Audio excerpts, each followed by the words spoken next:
بسم اللہ الرحمن الرحیم جی السلام علیکم۔ ملک زاہد محمود آپ سے مخاطب ہوں۔ میں سیکٹر جی 13 اور جی 12 کے تمام لوگوں سے مخاطب ہوں جی، اور کوئی اہم بات کرنا چاہتا ہوں۔ جی 13 کے اندر ایک شخص ہے جاوید قریشی، غالباً جی 13 149 نمبر گلی کے یہ ایسٹ کے سروس روڈ پہ اس کا گھر ہے۔ تو کل کی ڈیٹ میں یہ اس نے ایک ٹویٹ کیا ہے کہ یہ نئے ڈی جی صاحب آئے ہیں فیڈرل گورنمنٹ ہاؤسنگ اتھارٹی کے، تو ان کو یہ پھول دینے کے لیے گیا ہے۔ کچھ ہمارے 2-3 بھائی بھی یہ ساتھ لے کر گیا ہے۔ یہاں پہ جو بات ہوئی ہے، جو مجھے پتہ لگا ہے کہ ایک تو ان کو ویلکم کرنا ہے نیا ڈی جی لگنے پر، دوسرا ان کی جو یہاں میٹنگ ہوئی ہے، میرے جو دوست بھائی ساتھ گئے تھے ان سے، کہ جی 13 149 نمبر گلی کے سروس روڈ ایسٹ پر کوئی گیسٹ ہاؤس بنا ہے جو کہ نامناسب ہے کہ ایک فیملی کے ایریے میں اس طرح کے معاملات۔ یہ ایجنڈا تھا جی۔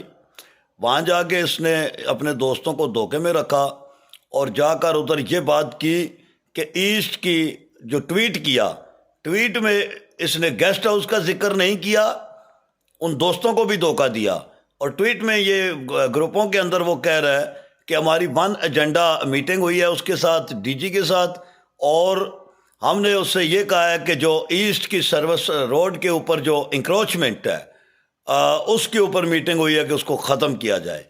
میں جاوید قریشی صاحب، میں تمہیں یہ لاسٹ وارننگ دے رہا ہوں کہ یہ ہتھکنڈے چھوڑ دو اور جی 13 کے لوگوں کو غلط گائیڈ کرنا اور یہ شیطانیاں کرنا چھوڑ دو۔ میں اس ٹویٹ کے اوپر بھی میں ایف آئی اے اور نیب میں جا کے تمہارے اوپر ایف آئی آر کروا سکتا ہوں۔ میں برداشت کر رہا ہوں کہ تم بزرگ ہو تو باز آ جاؤ۔ تم کس قانون کے تحت انکروچمنٹ کہہ رہے ہو؟ تم سرکاری آفیسر ہو، 18 یا 20 سکیل کی سیٹ پر بیٹھے ہو، تمہیں کنفرم ہو گیا، نشاندہیاں ہو گئی ہیں، تم نے ریکارڈ چیک کر لیا ہے کہ یہ انکروچمنٹ ہے۔ میرے پاس ڈی جی ہاؤسنگ اور تمام افسران کے لیٹر پڑے ہیں جس میں انہوں نے لکھ کر دیا ہوا ہے کہ یہ 139 کنال جگہ جو ہے یہ ملکیت نہیں ہے ہاؤسنگ کی، یہ لوگوں کی ذاتی جدی پشتی ملکیت ہے۔ اس کے باوجود تم ہر بار تم لوگوں کو صرف اپنی چودراہٹ قائم کرنے کے لیے جی 13 ایک ایشو بنا کے، ایک بیانیہ بنا کے وہاں تو دلیر بنتے ہو کہ میں بہت بڑا دلیر ہوں، دیکھو میں آواز اٹھا رہا ہوں۔ تو تیری آواز بند کرنے والے یہاں لوگ بیٹھے ہوئے ہیں۔ میں نیب اور ایف آئی اے سے بھی درخواست کرتا ہوں کہ جس کو اس نے انکروچمنٹ کہا ہے کہ جناب ہم سے نہیں، ہمارا ریکارڈ جعلی بھی ہو سکتا ہے۔ آپ D R A branch, I C T office جس میں لینڈ ایکوزیشن کلیکٹر، تحصیلدار، پٹواری، سی ڈی اے اور ہاؤسنگ اتھارٹی کے آپ ریکارڈ کے اندر چیک کریں۔ اگر یہ انکروچمنٹ ہے تو ہم کل سے آج اس کو گرائیں گے۔ اگر یہ انکروچمنٹ نہیں تو میں ان سے درخواست کرتا ہوں کہ یا اس شخص کے اوپر ایف آئی آر درج کر کے اس کو سبق سکھایا جائے۔ یہ صرف اور صرف جی 13 کے اندر کوئی شخص ہمارا نہیں، سب پڑھے لکھے لوگ ہیں۔ یہ واحد شیطان آدمی ہے کہ جو جی 13 کے لوگوں کو غلط گائیڈ کرتا ہے اپنی چودراہٹ قائم کرنے کے لیے اور آئندہ آنے والے سیاسی الیکشن میں فائدہ حاصل کرنے کے لیے۔ کیوں تم غلط بات کرتے ہو؟ لوگوں کو سیدھی بات کیوں نہیں بتاتے؟ تمہیں نہیں پتا کہ ہاؤسنگ کا ڈائریکٹر سیکیورٹی کرنل اظہر ادھر 2 دکانیں گرا کر گیا تھا، اور کل 23 نومبر کل وہ عدالت میں، عباس شاہ صاحب کی عدالت میں، اگلی میں تاریخ بھی آپ کو بتا دیتا ہوں، 14 دسمبر ہے۔ میں کل تاریخ لے کے آیا ہوں، اور وہ کرنل اظہر اور عمر فاروق خان میرے ساتھ عدالت میں پیش ہوئے ہیں۔ ان کے اوپر ایف آئی آر ہو گئی ہے کہ جو 2 دکانیں انہوں نے گرائی ہیں۔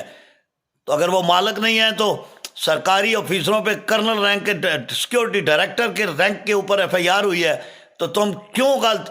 نیا ڈی جی آیا ہے، اس کو رائے راست پہ سیدھی بات بتاؤ تاکہ اس کا کوئی وہ حل نکال سکے۔ ہم جی 13 کے لوگوں کے ساتھ ہیں، ہم بھی چاہتے ہیں کہ ان کا رائٹ ان کو ملنا چاہیے، اور اگر مالک ہے کوئی زمین کا تو اس کا رائٹ اس کو ملنا چاہیے۔ لیکن تم غلط آدمی ہو، 2 نمبر آدمی ہو، 2 نمبر بات کرتے ہو، اور زندگی کے ایک آخری حصے میں جا کے موت کے قریب ہو تم، اور تم جھوٹ بولتے ہو۔ لوگوں کی ملکیتیں ہیں یہ، اور تم باز آ جاؤ۔ میں آپ کو، میرے یہ سارے ادارے بھی، پولیس بھی سن رہی ہے اور سارے اساس ادارے بھی سن رہے ہیں، میں اس کو لاسٹ وارننگ دے رہا ہوں۔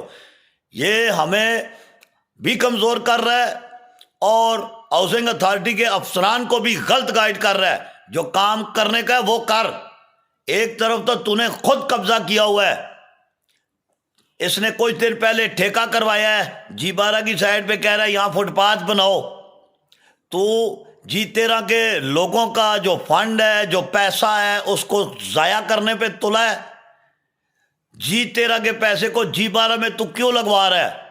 پھر جو لیگل فٹ پاتھ ہے، کہتا ہے فٹ پاتھ بناؤ۔ جو لیگل فٹ پاتھ بنتی ہے تیرے گھر کے سامنے جو نقشے میں ہے، وہاں پہ تم نے جنگلہ لگا کے لان بنا کے قبضہ کیا ہوا ہے، وہاں کیوں نہیں بنواتا تو فٹ پاتھ؟ تو ادھر فٹ پاتھ بنواتا ہے لوگوں کی ملکیت پہ۔ میں پھر ایک دفعہ لاسٹ وارننگ تمہیں دے رہا ہوں، مجھے قسم ہے پیدا کرنے والے کی، اگر آج کے بعد تو نے اگر کوئی غلط بات کی یا جی 13 کے لوگوں کو تو نے غلط گائیڈ کیا، خدا کی قسم میں تیرے اوپر FIR درج کروں گا۔ اور جی 12 کے لوگ بھی سن لیں، ساتھ جی 13 کے تو سن رہے ہیں، جی 12 کے لوگ بھی سن لیں کہ یہ واحد شخص ہے جی 13 کے اندر جو شیطان اور ہاؤسنگ اتھارٹی کے افسران کو غلط گائیڈ کرتا ہے۔ لوگوں کی یہ ملکیتیں ہیں، تیرے میں ابھی کہتا ہوں ہاؤسنگ کے ڈائریکٹر سیکورٹی کو، یہ ختم کرو یہ واڑے، اور یہاں پہ فٹ پاتھ بناؤ، اور سب سے کل تو روڈ کے اوپر تو لیٹ کر احتجاج کرے گا۔ تیرے باپ کی زمین نہیں ہے، تو لیز کے اوپر 99 سال کی لیز پہ تو اتنی باتیں کر رہا ہے، اور کل تیرا جنگلہ، تیرا اگر وہ لان کل ہاؤسنگ اتھارٹی کے افسران نے گرا کے فٹ پاتھ بنائی تو پٹے گا، تو روئے گا۔ غلط گائیڈ مت کرو۔ میں جی 13 کے لوگوں کو قسم کھا کے کہتا ہوں کہ اس معاملے پہ میں آپ کے ساتھ ہوں۔ اگر ان کا حق ہاؤسنگ دیتی ہے، یہ سارا قصور ہاؤسنگ اتھارٹی کا بھی نہیں ہے، یہ قصور CDA کا ہے۔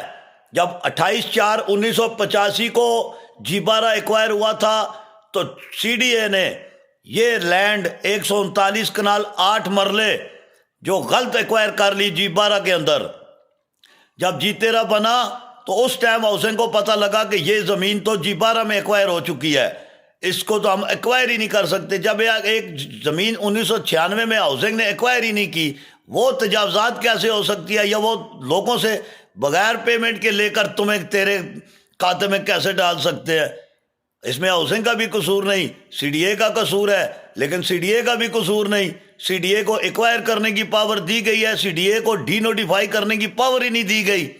وفاقی کابینہ سے پاور ملے گی اس کو ڈی نوٹیفائی کرنے کی، پھر جا کے ہاؤسنگ اس کو ایکوائر کرے گا، لوگوں کو پیمنٹ کرے گا تو تجھے گرین بیلٹ بنا کر دے گا۔ قانونی پیچیدگیوں پہ جاؤ، قانون کے اندر یہ ادارے بیچارے پھنسے ہوئے ہیں، اور ہم کوشش کر رہے ہیں کہ کسی طرح نکلیں یہ ان پیچیدگیوں سے، اور جی 13 کے لوگوں کو یہ گرین بیلٹ ملے، یہ ان کا رائٹ ہے۔ اب ایک ادارے کے پاس پاور نہیں ہے، وہ ایکوائر کر سکتا ہے، ڈی نوٹیفائی نہیں کر سکتا، اس ایوارڈ کو خارج کرنے کی اس کے پاس پاور نہیں ہے۔ اور جب تک یہ قانون ہے کہ ایک محکمہ اس رقبے کو جو غلط ایکوائر ہوا ہے، جب تک وہ اپنی ایوارڈ 1985 کی ایوارڈ کو خارج نہیں کرے گا، دوسرا محکمہ اس کو ایکوائر نہیں کر سکتا، یہ قانون ہے۔ تو اب ہاؤسنگ بیچاری کس طرح اس کو ایکوائر کرے؟ CDA بیچاری کس طرح اس کو ڈی نوٹیفائی کرے؟ سارا قصور تو اسد عمر لوگ ادھر جب بیٹھے تھے تو وہاں سے CDA کو پاور دے دیتے اور یہ 139 کنال ڈی نوٹیفائی کرواتے تو آج یہ گرین بیلٹ بن جاتی۔ لہٰذا آج کے بعد جاوید قریشی صاحب، میں بائی نیم آپ کو بتا رہا ہوں کہ جی 13 کے لوگوں کو اس کو سیاسی کیش مت کراؤ۔ یہ ایک بہت لمبا، یہ ایک پیچیدہ معاملہ ہے اداروں کے لیے، ادارے بھی اس پر پریشان ہیں اور ہم مالکان بھی پریشان ہیں، کیونکہ یہ جی 13 کے ایسٹ کی کوٹھیوں کے نیچے ہماری ملکیت ہے جس کی ہمیں پیمنٹ نہیں ہوئی، ہمیں مین کہ جو مالکان ہیں۔ تو اس لیے الیکشن چھوڑو یار، الیکشن ہم کام کے لیے لڑتے ہیں نا، لوگوں کو کام کروانے کے لیے الیکشن جیتنے کی کوشش کرتے ہیں کہ لوگوں کے کام کروائیں۔ میں 2 نمبر کام نہیں کروں گا، میں جی 13 کے لوگوں کو بھی صاف بتا دوں، الیکشن نہیں لڑنا، ہم نے تو نہیں لڑنا، ووٹ کسی نے دینی ہے نہیں دینی، میں کسی کے ساتھ زیادتی نہیں کر سکتا۔ ان کو ان کا حق اور جی 13 کے لوگوں کو جی 13 کا حق ملنا چاہیے۔ میں اسی ایجنڈے پہ کام بھی کر رہا ہوں، لیکن اپنی چودراہٹ قائم کرنے کے لیے، ووٹیں لینے کے لیے میں جھوٹ بولوں جی 13 کے لوگوں کے ساتھ، یا میں جھوٹ بولوں جی 12 کے لوگوں کے ساتھ، تو مجھ سے بڑا منافق کوئی نہیں ہے۔ جاوید قریشی تم منافقت کر رہے ہو، تم ووٹوں کی خاطر جی تیرا کے لوگوں کو غلط گائیڈ کر رہے ہو. اگر تم اچھے انسان ہوتے، جی تیرا کی فیور میں ہوتے، تم کمیٹی کو اور مجھے ساتھ بٹھاتے اور ہم مل کر اس کا کوئی حل نکالتے. لیکن تم حل نہیں نکالتے، تم شیطان ہو، صرف شیطانی کرتے ہو. اور اب کر کے دیکھنا. اگر اس پہ بھی کہو، میں تمہیں چیلنج کرتا ہوں کہ یہ جو تم نے ٹویٹ کیا ہے اس کے اوپر تو نے ساتھ میرے بھائی بھی پھنسا کے رکھ دیے ہیں. یہ جتنے بندے ہیں ان کے اوپر ایف آئی آر ہوتی ہے، لیکن میں کبھی بھی اپنے بھائیوں پہ یہ کام نہیں کروں گا، لیکن تجھے میں چھوڑوں گا نہیں. السلام علیکم.